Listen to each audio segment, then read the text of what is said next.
જય સ્વામિનારાયણ મિત્રો, આગળના લેક્ચરમાં આપણે વાત કરી હતી experimental determination of hydraulic coefficient વિશે. હવે આજે આપણે હાઇડ્રોલિક કોએફિશિયન્ટને રિલેટેડ આપણે એક્ઝામ્પલ સોલ્વ કરવા છે. તો એક્ઝામ્પલ શરૂઆત કરતાં પહેલાં આપણે એક એક્ઝામ્પલનો ડેટા કેવી રીતે વાંચવો એની વિશે વાત કરીએ. તમને એક્ઝામ્પલમાં આપેલું છે અ jet of water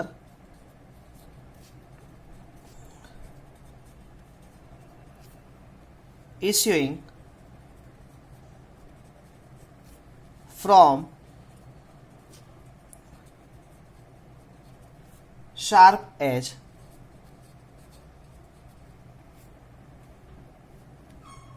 vertical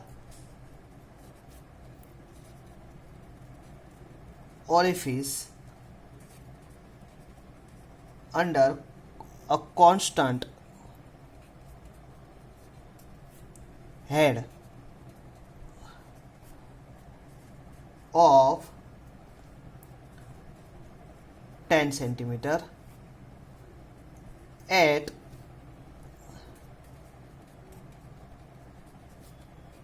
certain point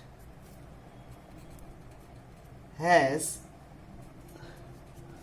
the horizontal and vertical coordinate measured from the vena contracta as 20 centimeter and 10.5 centimeter respectively.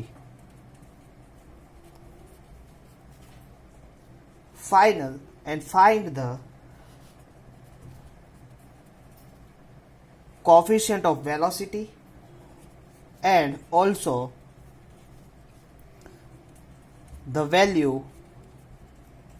coefficient of contraction is given if coefficient of discharge is taken by 0.60 is taken in this account. Okay, first of all, a jet of water, you are studying in the next lecture. jet यानी कि एक धार, पाણીની એક ધાર જે છાય છે, issuing from sharp edge, એક sharp edge ના orifice માંથી થાય, vertical orifice under the constant head is called 10 cm. હવે આપણે એક ફિગર દ્વારા અને સમજવાનો પ્રયત્ન કરીએ.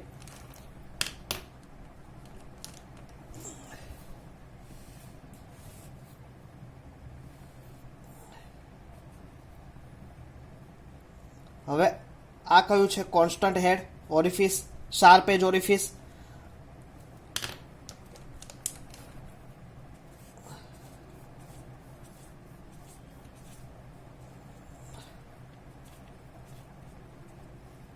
અહીંયા એના ઓરિફિસના સેન્ટરથી ટોટલ હાઇટ કેટલી છે? That is capital H. Capital H તમને કેટલું આપેલું છે? 10 સેન્ટીમીટર. હવે આ પોઈન્ટથી શું થશે? પાણી પાસ થશે. હવે પાણી પાસ થાય એટલે કે આપણે વાત કરી હતી એક પોઈન્ટ પી કન્સિડર કર્યું મેં અહીંયા. હવે આ જે પી પોઈન્ટ છે, ધીસ ઇઝ વેના કોન્ટ્રાક્ટા પોઈન્ટ સીસી. હવે વેના કોન્ટ્રાક્ટા પોઈન્ટથી આ જે પોઈન્ટ છે એનું આ ડિસ્ટન્સ એક્સિસમાં ડિસ્ટન્સ કેટલું આપેલું છે તમને? Horizontal distance. તો horizontal distance coordinates measured from the vena contracta is 20 centimetre. That is X. and perpendicular distance, that is y.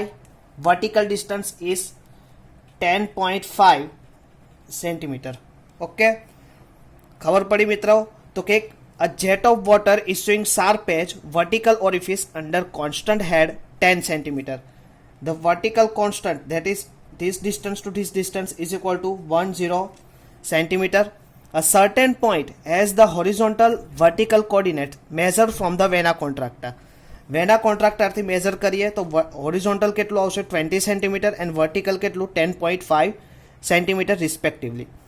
find the coefficient of velocity and also the value of coefficient of contraction if the coefficient of discharge is taken by point 60.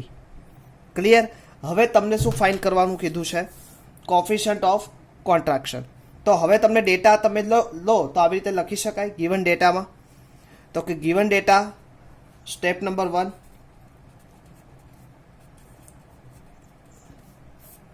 Given data. તો first of all આપણને શું આપેલું છે મિત્રો? તો capital H કેટલું છે? 10 centimetre. X component કેટલું છે? 20 સેન્ટીમીટર. વાય કોર્ડિનેટ્સ કેટલું છે?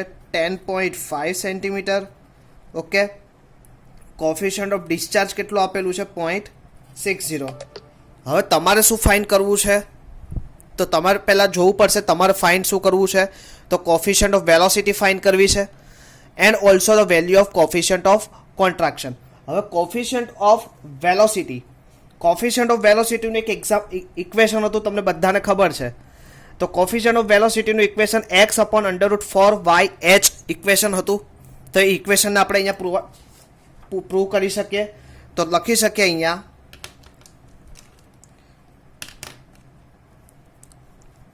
Coefficient of velocity equation is x upon, next લેક્ચરમાં આપણે આને પ્રૂવ કર્યું હતું, 4y કેપિટલ H. હવે એક્સની જગ્યાએ તમને બધા મિત્રો ખબર છે એક્સની જગ્યાએ આપણે કેટલું લીધું હતું? તો એક્સની જગ્યાએ અત્યારે આપણે હવે કેવું લેવાનું? 20 centimetre. Clear? Divided by 4. Y કેટલું આપેલું? Perpendicular distance 10.5 centimetre and H કેટલું છે? 10. હવે તમે આનું આખું મેથેમેટિકલ વર્ક કરશો તો આવી રીતે આવશે 20 ડિવાઇડેડ બાય 20.493. ક્લિયર?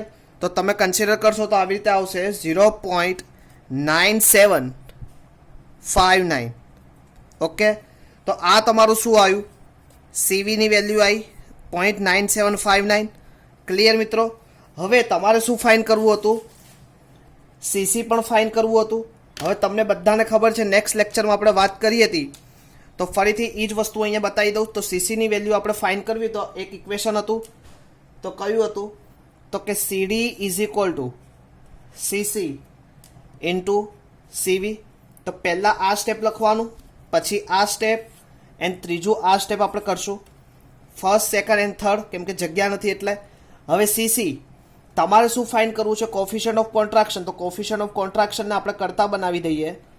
તો સીડી શું થશે? સીડી અપોન આ કયું આવશે? CD coefficient of discharge, coefficient of contraction અને કોફિશન્ટ ઓફ વેલોસિટી. તો કોફિશન્ટ ઓફ વેલોસિટી શું થશે? ભાગાકારમાં જશે. કોફિશન્ટ ઓફ ડિસ્ચાર્જ તમને કેટલું આપેલું છે? 0.60. અને કોફિશન્ટ ઓફ વેલોસિટી તમે કેટલું ફાઇન્ડ કર્યું? 0.97. હવે આ 59 ની બદલે હું 976 કન્સિડર કરું તો આ બંનેનો તમે ભાગાકાર કરશો તો આન્સર કેટલો આવશે? 0.6147. ક્લિયર મિત્રો? તો વેરી ઇઝી એક્ઝામ્પલ 1, 2 એન્ડ 3 3 માર્ક્સમાં જીટીયુમાં પૂછાયો એક્ઝામ્પલ છે. તો ખાસ મિત્રો ફરીથી, a jet of water issuing from sharp edge vertical orifice under a constant head of 10 centimetre. હવે તમારે લોકોએ ઘરેથી આ 10 સેન્ટીમીટરની બદલે હવે તમારે કઈ વેલ્યુ લેવાની છે? તો ખાસ યાદ રાખજો, આ 10 સેન્ટીમીટરની બદલે હોમવર્કમાં તમારે આ જે હાઇટ છે એની બદલે હવે તમારે હાઇટ લેવાની છે 12 centimetre, 12 centimetre. A certain point has the horizontal and vertical coordinates measured from the vena contracta. આ 20 ની જગ્યા લેવાનું છે 25 સેન્ટીમીટર અને 10.5 સેન્ટીમીટરની બદલે તમારે લેવાનું છે 11 centimetre. Respectively, find the CV, also the value of CC and find CD. હવે CD ની જગ્યાએ 0.6 ની જગ્યાએ લેવાનું છે 0.61. ક્લિયર મિત્રો? આ તમારો હોમવર્કનો એક્ઝામ્પલ છે. ફરીથી, a jet of water issuing from sharp edge vertical orifice under constant head of 12 cm at a certain point has the horizontal and vertical coordinates measured from the vena contracta as 25 centimeter and 11 centimeter respectively. Find the CV, also the value of CC if the CD is considered 0.61. Okay, તો આ તમારે લોકોએ example ઘરેથી કરવાનો છે. પાક્કું? હવે એક એક્ઝામ્પલ હવે તમારી જીટીયુની બુકમાંથી આપણે લઈએ. તમારી જે બુક છે એમાં આપેલું છે, તો આપણે એક એક્ઝામ્પલ એનો ગુજરાતીમાં લઈએ. તો એમાં એવી રીતનું છે કે 25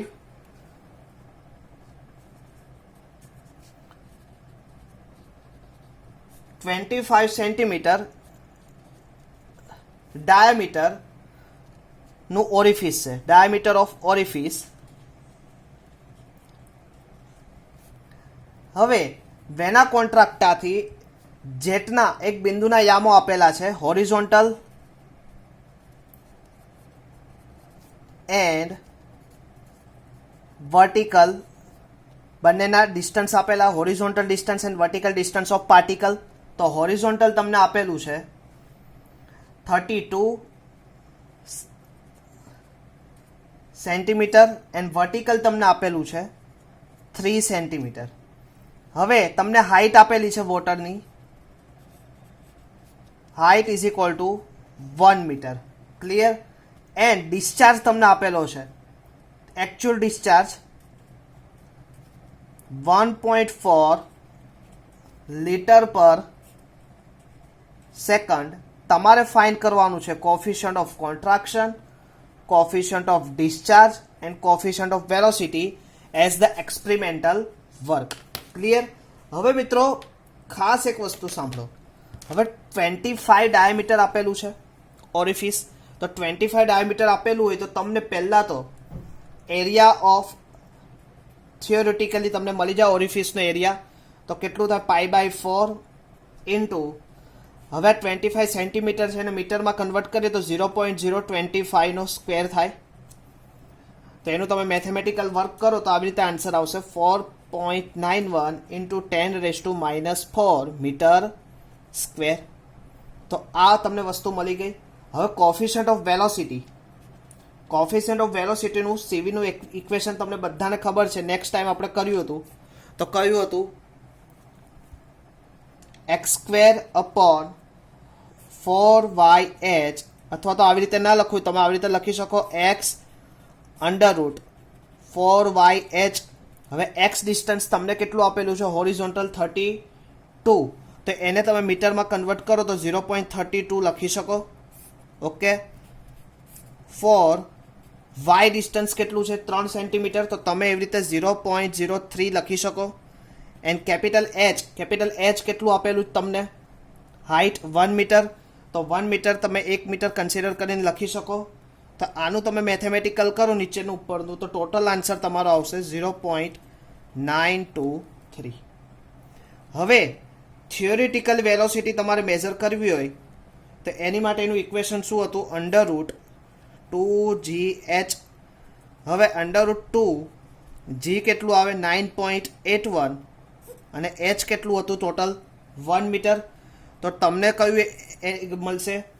વેલોસિટી થિયોરિટિકલ 4.43 મીટર પર સેકન્ડ. હવે ડિસ્ચાર્જ થિયોરિટિકલ ફાઇન્ડ કરવું હોય, આપણે ડિસ્ચાર્જ થિયોરિટિકલ ફાઇન્ડ કરવું હોય તો એની માટેનું ઇક્વેશન શું હતું? તમને બધાને ખબર છે. તો ડિસ્ચાર્જ થિયોરિટિકલનું ઇક્વેશન હતું